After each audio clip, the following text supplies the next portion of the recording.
Good morning, good afternoon, good evening, everyone, wherever you may be, and welcome to episode number 10 of the Steel City Insider podcast. I'm one of your hosts, Jeremy Hritz, alongside here with Jim Wexell, and take it or leave it, we're going to be covering the 16-16 tie, the Pittsburgh Steelers versus the Detroit Lions, a very disappointing contest. Don't know how we should feel today. Big Ben did not play because he was on the COVID list. And not only that, but the team loses TJ Watt to hip and knee injury. Joe Hayden goes out with a foot. Several other injuries impacted this team. But overall, they were underwhelming offensively and defensively. And we're going to cover that game for you here this Monday, November 15th. Jim, I know that's a mouthful, but how you doing on this Monday? I'm good. I've lived to be 61 now, and I'm celebrating that. It's quite an accomplishment for how I've tortured myself for 50 of those years, probably. Well, happy birthday. It's good to celebrate with you here at 5 a.m. But hey, let's jump right in. Funny. Let me just tell you this. I looked, somebody asked me when I was born, because that's how astrology, that's the key to astrology. So I looked it up. It was 3:56 a.m. Oh, wow. This might have been the first birthday that I was up at that time. I celebrated my actual birth time. But I'm glad you agreed to do this the next day, because I'm going out tonight and I won't be up tomorrow morning at 3:56. But no, we shouldn't make jokes, because this was sad. This was sad. Yeah. It was sad. Yeah. It is a sad day, but I hope you have a great birthday celebration this evening and enjoy your sleeping tomorrow. But we'll start with the offensive side of the football, and Mason Rudolph takes the reins for at least one game as Ben's out sick with COVID, and underwhelming to say the least. I had some hope with him coming into this contest that maybe he would be a bit more mobile, which he was. He had some decent runs and he pushed the ball down the field early in the game. But after that first quarter, that seemed to fall off. What was your assessment on Rudolph in his first start of the 2021 season? Well, this was all for him. Everybody had their opinions. It's funny, everybody had their opinion. Well, if he beats this team, it's only the Lions. It won't mean anything. I mean, let's just watch, okay? This is up to Mason to determine his future in Pittsburgh. Maybe that's saying too much, because he is signed for next year. But his status, this was up to him to determine his status, and we could all gain our own knowledge. Well, I mean, it was all there for him, and he just did not take it. You can blame a lot of things, but there were some bad throws. There were some bad moments, of course. He read that beautifully. I at one point in the game, I said, "Is that Mark Gilbert, the guy the Steelers cut?" No, he was really raw, but he had some potential. And the team, if you're 0-8, yeah, you pick this guy up on your roster, but if you see him out on the field and you know him, you go at him if you've got single coverage, and they did. And I saw Mason look over to DJ. I thought they're going right after Gilbert, and they did, and they completed a deep ball. And it was just perfect as planned. Mason did everything right. He saw the matchup, made the pass, completed it, and then Gilbert forces the fumble on a come from behind poke away. So, I mean, that wasn't Mason's fault. No, that was one of the good things he did. But, skipping that third and goal pass to Ray McLeod in the end zone, and throwing that high hot one to on third and down at midfield to I believe it was DJ over the middle. It's just, the scramble was great. The reverse field, you show some mobility. You see why Tomlin keeps talking about mobility in this Matt Canada offense. Okay, there it was. Then the next play, he knocks out a safety, gets up, and the crowd's all his. We're with you, Mason. Yeah. First and goal at the 5, and then 3 incomplete passes. He did not grab it and take it and make it his. So I can offer excuses for him, but it's not going to work. He looks like a backup quarterback that can step in and give you what he did yesterday, a chance to win. but this is not a guy you're going to build around. No, I would have to agree with you there. The term that kept coming up in my head is managerial. And I know game managers can win football games and they could lead teams to successful seasons, but I don't think that he's anything more than that. And for as much as we've been critical of Ben Roethlisberger, had he have played, it would have been a different outcome. You assume, you know, I think he makes that, at least that third down throw there to Ray. I mean, I know that was just I know, egregious. but also, you know, he's thrown to middle linebackers. It's true. You know, things happen, and we're not sure, but sure, you know, Ben completes those passes. That high hard one over the middle, it should have been intercepted by the safety, but Yeah. Well, in terms of Roethlisberger getting back on the field for next Sunday, I'm not sure in terms of COVID protocol, how long he has to be out or if there's a chance for him to get back on the field, but hopefully he is back for the Chargers game and it's not a second go round for Rudolph, because that would be difficult to overcome against the Chargers. Have you heard anything in terms of Ben being available for next weekend? Well, he's symptomatic, and so he'll be tested again. He has to clear 2 tests within a 24-hour period. The assumption by everybody and people who've had these minor bouts, I assume they're minor bouts. I hope it's a minor bout. Mm-hmm. You know, sometimes we get so caught up in will he play, won't he play, the surprise of him not playing, we don't worry about his actual health. So, you know, you hope all's well there. And just because there was no chatter about it at all, I assume he's okay, and that I assume he'll be back. Okay. Well, that will be important. Coupling Ben alongside Najee Harris, who continues to be the heart of the offense. He finished with 105 rushing yards last night, but it didn't seem that they committed to the run as much as they have in previous games. I think he had 26 carries, but it didn't seem like that was the focal point of the offense with Rudolph throwing 50 times. Did you get that sense that there was more of a priority put on the pass as opposed to the run? You know, with this RPOs,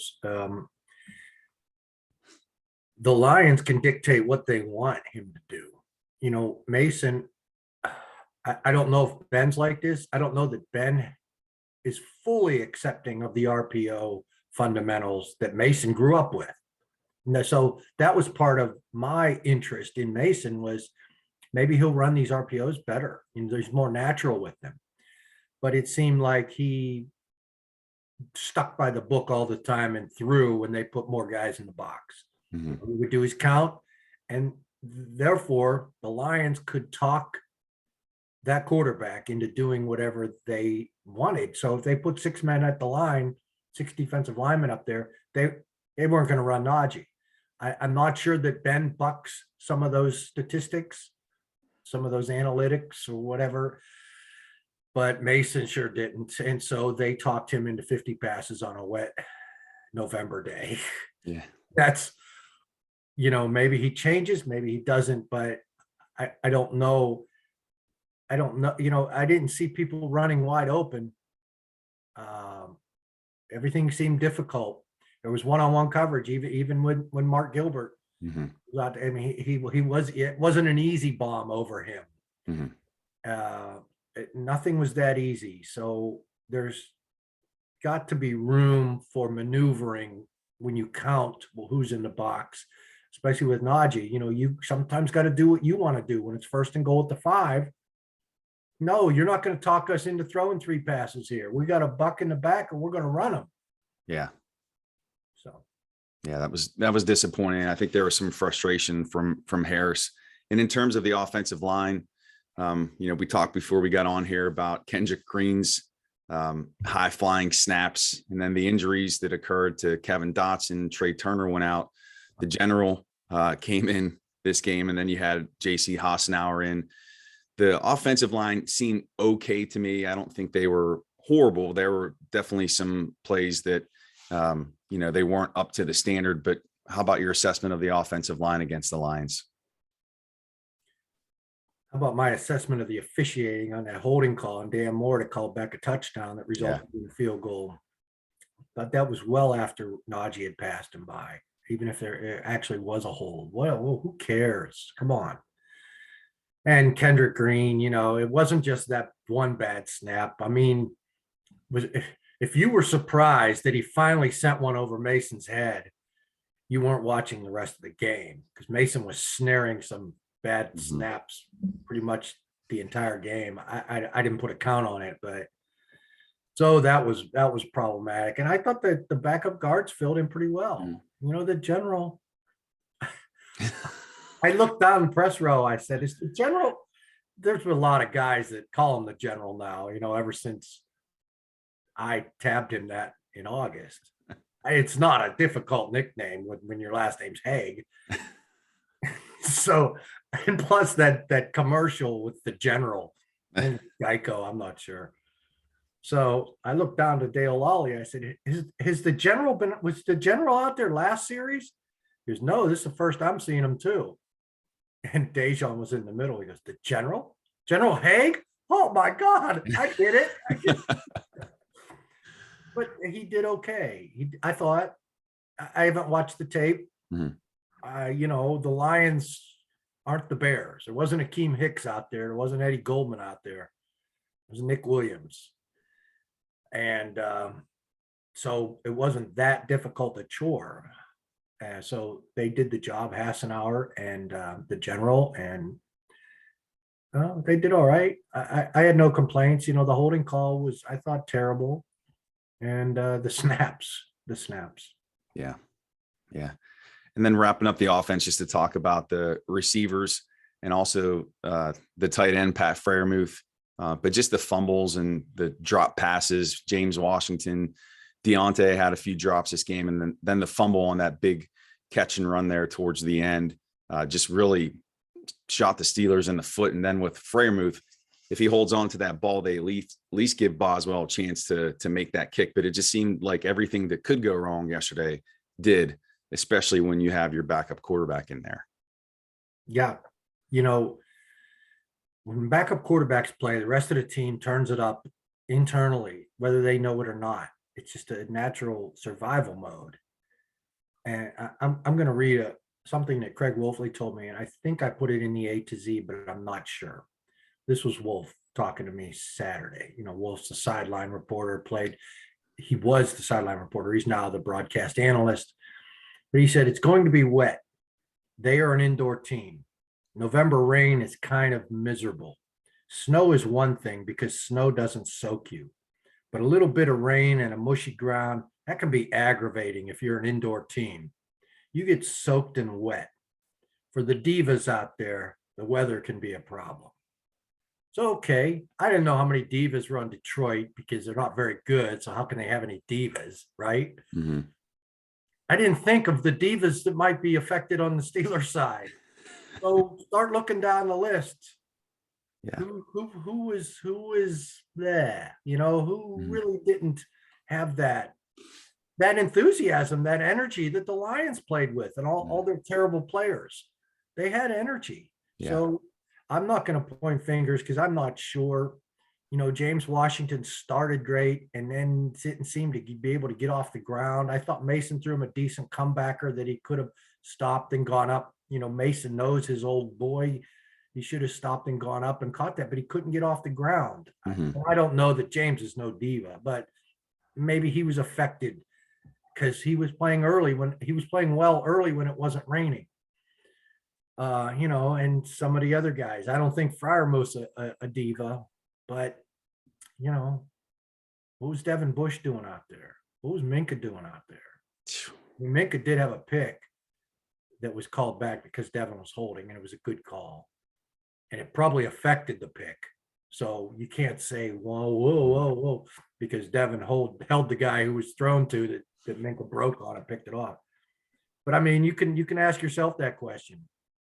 Who didn't play well? Who was affected by the weather? Who thought it was too icky to play? So, yeah. And that's a perfect segue over to the defensive side of the football. And it starts with that run defense, which all season we've seen it leaky. Maybe not for an extended period of time as we saw against the Lions, because it seemed like it lasted up until the end of the third quarter until the Steelers finally tightened the screws. But we know that the defensive line is depleted without Stephon Tuitt out there. Cameron Hayward is the saving grace. It seems like he's the only one who's making plays, but Joe Schobert and Devin Bush are just not getting it done. Can they fix this run defense, or is this what we have to expect for the remainder of the season? Looked like they fixed it after the first drive of the second half. I mean, I haven't done the numbers. They sure helped bottled Detroit up, and I wasn't impressed with Swift as a runner, and he kept just gaining yards. And then Igwebuike, the nephew of former punter Donald Igwebuike, he of 3 carries in the last 3 years, ripped off the touchdown run up the middle. How many was that? About 154 yards, that run. And he dragged some potential divas across the goal line. That was grim. That was grim stuff. Yeah. Those backs didn't impress me all that much. And I said, I think it was Ed Bouchette. I said, Ed, did you think Swift was a good back? He goes, man, he got outside. He goes, he didn't look fast, but he got outside on that one. And I believe Decker was bullying Highsmith for a while there. Mm-hmm. Decker's a good player. But then Highsmith turned it up at the end. So I'm not going to totally condemn Highsmith's game. But, man, I thought Swift was so slow. How was he getting all that yards? And he's not that powerful. So I could be wrong about him. Appearances could be wrong. He did get outside. He maybe he's faster than he looks, but man, I thought that was just an average back that they should have been pummeling, and they didn't. Is it going to get fixed? It kind of did in the second half. Tomlin talked about they were screwing up on the gaps early because of the tackle eligible on the other team, on the Lions. So I'm not sure. Maybe you have a better take on that, but there's nothing I could say that we all didn't see. I mean, tackle the middle linebackers. And I tell you, it looked like Devin got better as the game went on because they stopped bringing Spillane in. I thought he found a rhythm, and maybe that has been a problem for him. I'm not sure. So. Yeah, I mean, 200 plus yards rushing allowed is very concerning, especially when it's given up to a not very good Detroit team. And just looking at that schedule that's coming up with Baltimore on there twice, they've got to patch things up. And again, it's kind of the same discussion that we've had. Is there are periods where they're giving up these big runs, they make some adjustments and clean it up, but at some point when you're playing these better teams, you can't do that, because if you're going to get in a hole, especially with this offense, it's not built to, come back from a major deficit. But hopefully they can get Stephon Tuitt back on the field, but that doesn't seem like that's happening anytime soon. I mean, how can they achieve more consistency here? Is it just a matter of being on their fundamentals more? Is it a practice issue? Is it changing the lineup to incorporate Spillane in there more? Do you think there are tweaks they can make to be more consistent? Well, like I said, they got better as they stopped using Spillane. Mm-hmm. I know Keith Butler says he's not the run stopper everybody thinks he is because of that hit on Derrick Henry.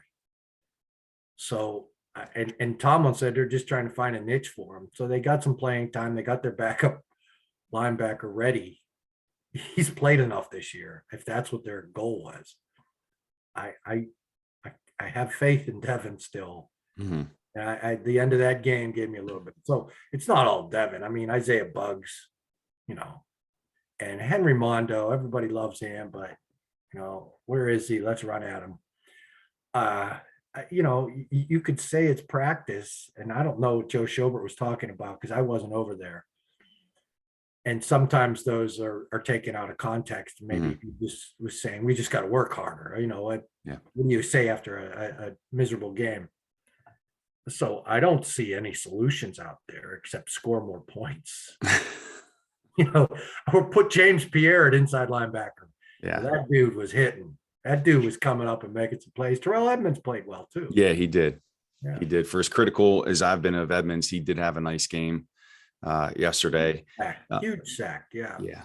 Yeah. In terms of TJ's injury and Joe Hayden, have you heard anything in terms of timetable for those two? I know that Watt's injury at first looked pretty significant. Hopefully that he's not out for any extended period of time. It doesn't seem like he will be, and let's wait and see. Stuff might be coming out on Twitter today.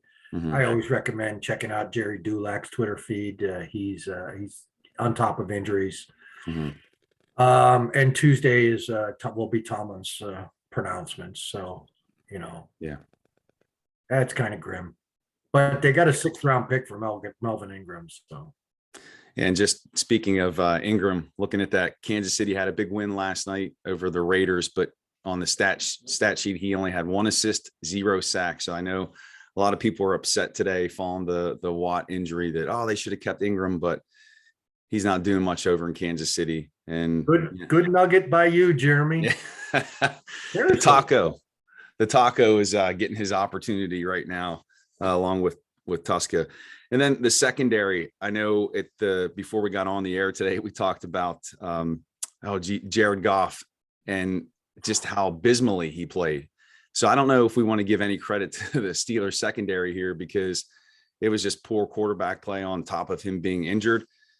But the secondary, I guess, was the lone bright spot by default. Well, James Pierre, very interesting. I mean, Tomlin told the broadcast crew last week that this guy was going to be a star. It kind of surprised me. You got to love his size. You got to love his demeanor. But I didn't know he was that highly regarded. And wow, yesterday was impressive. So there's a nice glimmer there. You're looking for pieces. Minka will play better. We know that. I mean, that pick was pretty cool. That was a time in the game where a guy like that makes a big play, and he did. It was called back. The other side, who's the corner on the other side? Sutton. It's okay. Yeah, I'm not too down on the secondary. I just, how can you give up that kind of run yardage when the quarterback is so ineffective and their receivers are so nondescript? Mm-hmm. So, and you're obviously somebody's covering Hawkinson because they didn't throw to him much. But Jared Goff, wow, when did he get so bad? And what were the Lions doing? I don't know how they ended up with him and lost Stafford. I don't follow the Lions. That's an abysmal bunch over there. So, yeah. Steelers fans were not the Lions. Yeah. Any saving grace this morning. Jeez. Well, and I wonder if they're feeling any sense of relief or celebration. I know that they haven't won a game, so I wonder if they feel anything with the tie. It has to feel better for a loss for the Lions, but just overall, I know we've been, or at least I've been talking about the Tomlin special. It's not a loss. It is a tie. It does help somewhat in playoff seeding. The Steelers are right now the 6th seed, ahead of that 7th wild card spot. And I believe at this juncture, they would play, I think it's I looked at this morning, I can't remember, but they're right now. Got half the season to go. But they're at least in position if they could hold on over these last 8 games. And it's going to start with the Chargers this weekend. It's a Sunday night contest, and they're going to get into the bulk of the division with the Ravens twice. Cleveland got absolutely shellacked yesterday by the Patriots. You got a contest coming up against the Bengals, but they're going to have to get better starting Sunday. Where do you see this team going from here, Jim? Oh, I don't want to end the season now. And Steelers fans are great in that they really know this wasn't a contending team, I think. And then the injuries start happening, and then Ben showing his age. And they're still in it, like you. Look, what do they got to do to get back in it? Draft 22 other guys. I don't really have an answer. We're all seeing what's happening here. Hey, twists of fate can happen. James Pierre, can he do this? Can Claypool come back in time? They're really getting a lot of injuries. So I have no answers. And I don't want and I don't think the fans are going to shut down. They're still going to follow this team.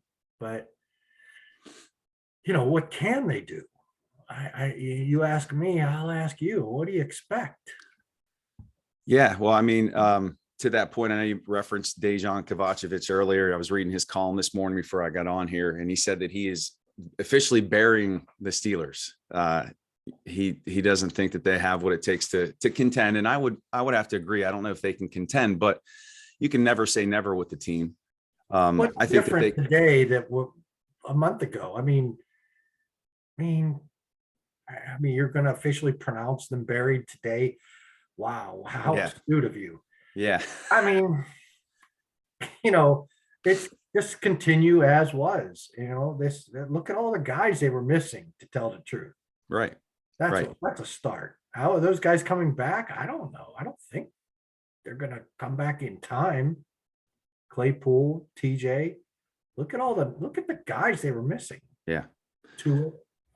And the offensive line, a rebuilt offensive line, is now rebuilding again in the middle of the season. Yeah, so, and I think too, no backup running back. They're still. What if Najee gets nicked? I mean, that's a game changer there. If Harris is out, and it's Benny Snell football. But all you can do is watch this and still enjoy it. That was an edge of the seat game, for as sloppy as it was. Mm-hmm. And I saw a baseball writer make fun of it, and I cover the Pirates, and that was the worst thing I've watched all year. No, I was on the edge of my seat. Yeah. I might have watched 3 innings of the Pirates this year.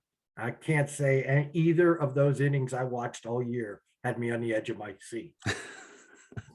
So I'm not saying shut down on the season. Things can happen. Yeah. Maybe Ben needed a week off too. Yeah. It wasn't a tie. It wasn't a loss. Right. My glass is half full. And I will say this. I mean, you look yesterday, the Washington football team upsets the defending Super Bowl champions. They beat the Buccaneers. I'm sure that the Bucs are getting roasted right now. If you go back the previous week, the Jags beat the Bills. So these are professional teams. They get paid just like the Steelers get paid. These things are going to happen. There's going to be clunkers and stinkers, but I pulled up the playoff standings, and I am getting a bit ahead of myself here. No, I'm glad you're still into it. And you're symptomatic of the fan base. Yeah. That's great, because it's still going to continue and they're still in it.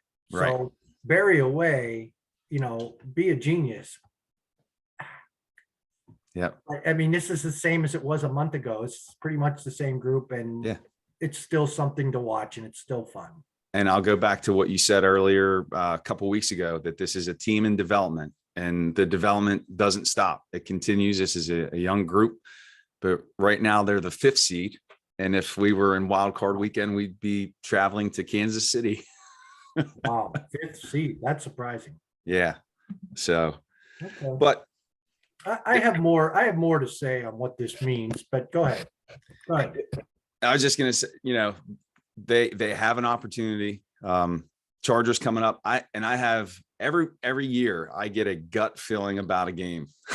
I'm going to put it out here into the universe, but I don't know what it is. When I look at the schedule, I'm not going to make any pronunciations here, but I have a good feeling about this contest versus the Chargers. Steelers Nation travels very well. Wait. I always, my skin crawls when I hear that. Steelers Nation's already out there in Los Angeles. That's true. They don't need to travel at all. They need to just get in their car and get on the freeway, buck all that traffic. Yeah. But Steelers Nation's already out there. So anyhow, that's an astute observation. Yeah. I'm getting schooled every week here. I wrote a book called Steelers Nation. So Steeler Nation, actually. So I'm sensitive to some of that travel well stuff. Go ahead. I'm sorry. Yeah, all good. Interrupt away. But big game. If they can get the win against the Chargers, that's going to make everybody forget about this tie. And then the following week, they take on the Bengals. And then after that, you have the Ravens. So You got to dig the corpse up, right? that's it. Dig the corpse up, prop it up like that movie with the Bernie's Weekend. Or yeah, Weekend at Bernie's. There's no time to lick the wounds here. They got to get ready to go, because it's we know historically traveling to the West Coast, the teams have struggled doing that, but they've got to get ready to go. They've got to get Ben back. But I have a good feeling about Sunday. Well, that's good. That's good. That's exciting. Yep. No, seriously, I have been a sports gambler my whole life, and I do know that people that don't gamble, that get these premonitions, are pretty good.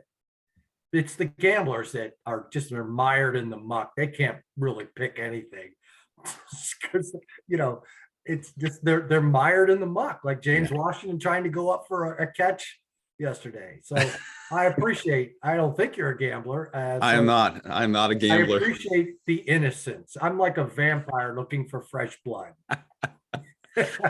I just got this feeling. I got this feeling that it's going to be, so we'll have to wait and see. But on the flip side, we're going to wrap the show up with the terrible three today. Jim, are you ready to go? I am. All right, here we go. So first up, Mason Rudolph, is he the quarterback of the future, or are they going to draft or sign a free agent this offseason? Well, I don't think he's the quarterback of the future, but he could be contractually next year's quarterback. I would, Ben has made quotes that look like nobody's asked him, is this the last year? And I think that question's coming, but he has made reference to this being his last year. So yeah, I really don't see him trying to surprise people and coming back again. So that would leave Mason. Even if they draft a quarterback, they're not low enough to get, excuse me, a franchise guy, if there was a franchise guy. And I don't think there's a franchise guy out there. So whoever they draft won't be starting at least the first half of the season. Yeah. So you're going to have to need now, if they have some money, if they can go out and get a guy, Russell Wilson, that'd be fantastic, wouldn't it? It'd be amazing. And you don't even have to draft a quarterback. You can draft your offensive lineman. And it's supposed to be a really deep draft. It's too bad they've traded away all their picks. Yeah. I've started to look at some of the quarterbacks that are going to be available in this year's draft. So we'll have to eventually, not too soon, but eventually start digging into that. Well, who do you like? Give me one guy. Then the name I brought up the last time we discussed, Malik Willis, super athletic. Have you watched him? A little bit, not. He's supposed to be really having a bad year. He's supposed to look awful. He hasn't put up the numbers that he did the previous year, but I think he has like almost 900 yards rushing. Do we care about numbers when he's playing for Liberty? I mean, the stats are the stats. You got to pass the eye test too. I read Lance Zierlein. He watched the Ole Miss Liberty game, right? Coral played. Matt Corral, yeah. Yeah, and he likened Coral to Baker Mayfield and Willis to Steve McNair, and that got my interest. So I started reading more about him, and there were people just trashing him, saying, if he wasn't coming into this draft with such draftnik love and just because of his tools, he would be a 7th round pick. He's showing absolutely nothing this year, my understanding. And I'm not a fan of Liberty College, and I really don't want anybody from there. That's just personal. So. Right. I'll tell you what, for the next episode, I'll start just offering little snippets of some of these guys that are out there. So I'll have a little capsule for Willis, and we can start previewing what's going to be available there in the upcoming draft. So, and then they sign Russell Wilson, and all of this is moot. There we go. Yeah. But they're still going to need a young guy to start developing. So I think Mason's still young, isn't he? I'm shutting the door like Dejon's burying the Steelers. I'm burying Rudolph here. So, all right, number 2. So Stephon Tuitt, we talked about the rush defense. Is he going to come back this season? And what's going on there? I wish I knew. I really do. And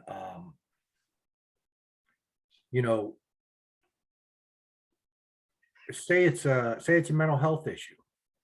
Now, and my daughter wrote a essay and won a scholarship for writing about speaking out about mental health issues, and everybody agrees we should treat this like every other issue and not make it taboo. Well, that's up to the person, individual. If it is a mental health issue, then okay.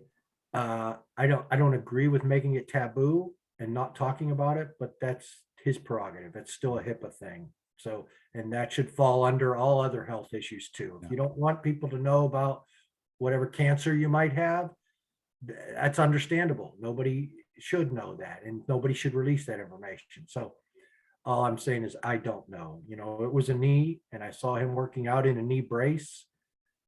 So and it looked like he lost all the weight he had gained. He gained a ton of weight over summer. And so it looked like he lost it all. And I thought he was going to be back soon, but who knows? I don't know what happened. So I don't have the answer. And I haven't been digging. And it's not like, even if they did have an open locker room, I don't know that I'd be going around asking his teammates what's going on here. I might ask Cam. And I did ask Cam, is he going to play this year?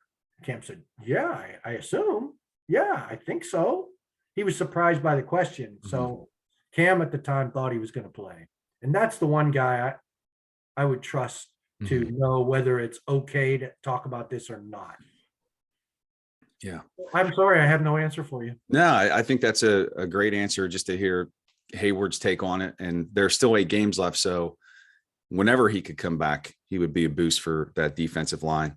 And then the last one, Jim, here, is a tie worse than a loss, or is it equally as bad? Can you contextualize this for the fans? And what does this tie mean for the remainder of the season and in terms of their playoff potential? Well, it means the writers won't have to calculate tiebreakers. You know, and the gamblers, they want a half game on this because the over under on the win total for the season is 8.5. Why doesn't this count as a half? It doesn't. So that's all that at the tie. But all the people who are down about this, I'm gonna read this quote from Dan Campbell of the Lions. He was asked, you know, Tomlin, Hayward said ties suck. Tomlin had there wasn't even, I don't think anybody was going to even ask, are you happy with a tie? You know, nobody in Pittsburgh was happy. So they asked Dan Campbell a couple times, and about the third time they asked him about the tie, he kind of gave in a little bit. It was kind of a win. Here's the question. It's not a win, but in these conditions against that team, is there some impact for that team in the locker room right now to come out with a tie, meaning it's a Lions? Well, how did the tie impact? He's kind of asking them, are you taking this as a win? Mm-hmm. And Campbell, the Lions coach, said, yeah, I mean, look, here's the positive of it. That's a good football team out there, and that's a winning football team. They've done it right for a long time. They play a physical, bully-type brand of football, and we went toe-to-toe with them. And I think that's what it says. So in that regard, I was proud of those guys. And I think you do take something away from that. We were able to go in there. Now, you don't hear the kind of quotes from the Steelers about the Lions, right? You heard what he said about the Steelers, and that's why they're so interested. That's why we're up at 5 a.m. talking about this for the fans. That's why you're still counting the playoff potential and wondering about the future. You're into it. And can you imagine being a Detroit fan? You know, I didn't ask Mike Wagner. Mike Wagner went into the Hall of Honor, and he's sick. And he's sick. Someone asked him, what does it mean? Shit, I'm breaking up. But he began crying. It was the end of a press conference, and he just was breaking up. He said, I didn't start for 3 years in college. He went to Western Illinois. I asked him, are you a leatherneck? He said, I'm a fighting leatherneck. That's the Western Illinois Fighting Leathernecks. He was an 11th round pick. He didn't start 3 years at Western Illinois, finally got to start as a senior. Kind of like my daughter.